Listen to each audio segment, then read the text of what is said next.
I don't deserve that. It belongs to a hero. Ben 10 एक ऐसा show जिसने cartoons की क्वालिटी को चेंज करके रख दिया और जिसे अभी भी बड़े बड़े साई-फाई शो से कंपेयर किया जा सकता है। तो ऐसा क्या हुआ कि ये शो अब के टाइम पे एक फेलियर की तरह देखा जाता है, one of the biggest animated series, और आज इसे बस बच्चों की तरह बना के रख दिया। तो आज मैं उसी पे बात करूंगा। तो उससे पहले मैं आपको बता दूं कि ये हमारे बेन 10 वाले वीडियो का सेकंड पार्ट है। तो अगर आपने फर्स्ट पार्ट नहीं देखा है तो ऊपर दिए हुए लिंक से आप वो पार्ट भी देख सकते हो। तो हेलो सुपर इंडियंस, मेरा नाम है सत्यम मिश्रा और आज बात करते हैं बेन 10 के डाउनफॉल की। तो तुम सब ने एक चीज तो एक्सपीरियंस जरूर की होगी कि जब आप घर पे कोई एनीमे देखते हो तो आपके पेरेंट्स या कोई दोस्त ये जरूर बोल देता है कि क्या बच्चों की तरह कार्टून देख रहा है। इसका रीजन ये होता है कि उन्हें नहीं पता होता कि एनीमे की थीम कितनी ज्यादा मैच्योर होती है। हर एनिमेशन को यहाँ पे बच्चों का कार्टून समझा जाता है। अब तुम बोलोगे कि ये तो मोस्टली इंडिया की प्रॉब्लम है, तो इससे बेन 10 को क्या इफेक्ट हुआ होगा। तो मैं तुम्हें बता दूं कि जब एलियन फोर्स रिलीज हुआ था तो उसमें कई डार्क और मैच्योर स्टोरी लाइंस थी, लेकिन फिर भी उसे हर जगह as a kid show promote किया जाता था।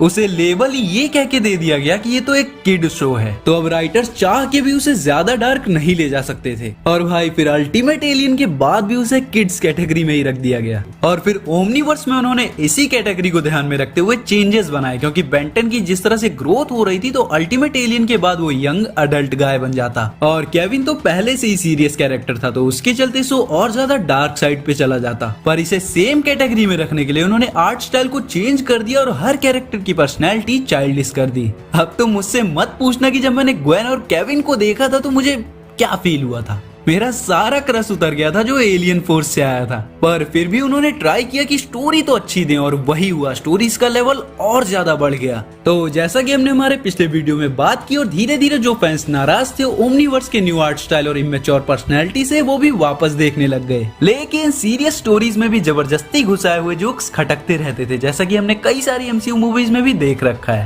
पर ओमनीवर्स फाइनली एंड हुआ और फैंस को जहाँ लग रहा था कि वो उनके गुस्से को ध्यान में रखते हुए कुछ चेंजेस करेंगे, तब तक कार्टून नेटवर्क का पूरा थीम ही चेंज हो चुका था। कार्टून नेटवर्क अब किड्स पे ज्यादा फोकस करने लग गया। सारे मैच्योर शोज हट चुके थे और उनकी जगह ले ली थी ओवर स्टाइलिश्ड कार्टून्स ने। इवन टॉम एंड जेरी भी बहुत ज्यादा चेंज कर दिया था और इंडिया में क्या हुआ वो तो तुम लोग को पता ही है, क्योंकि इसमें पैसे कम लगते थे पर व्यूअरशिप ज्यादा मिलने लग गई थी। चाहे भले ही बच्चे इन कार्टून से कुछ भी ना सीखें जैसे कि वो पहले सीख लिया करते थे। तो उन्होंने बेन 10 को पूरी तरह से रिबूट मार दिया और सबकी तरह मुझे भी लगा कि ये फ्लॉप हो जाएगा, पर कार्टून में रेटिंग से कोई फर्क नहीं पड़ता। पेरेंट्स खुद बच्चों को शांत रखने के लिए मोटू पतलू लगा के बैठा देते हैं और यही हुआ। जहां इस न्यू रिबूट में हालांकि कुछ स्टोरी आर्क ठीक थे, पर ओल्ड बेन 10 फैंस देख ही नहीं सकते थे और बच्चों को तो समझ में आता ही ना। और अंततः पैसों ने क्वालिटी की जगह ले ली, जो अनफॉर्चुनेटली अब हर जगह देखने को मिल ही रहा है। अब बीच में कई न्यूज भी आई कि एक और न्यू मैच्योर सीरीज जो ओमनीवर्स के बाद कंटिन्यू करेगी, लेकिन कंफर्मेशन कभी भी नहीं आई। अब देखो उनके पास बेस तो पहले से ही है, वो चाहे तो एमसीयू की तरह एक पूरा यूनिवर्स बना सकते हैं बेन 10 पे,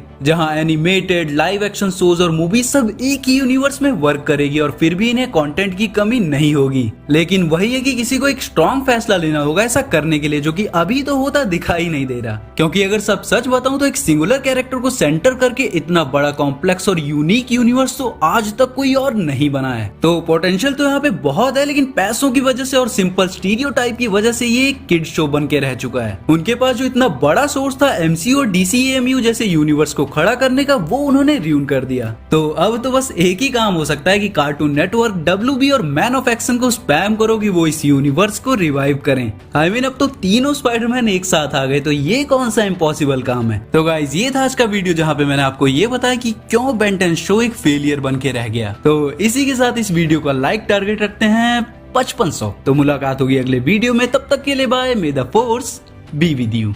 It's hero time.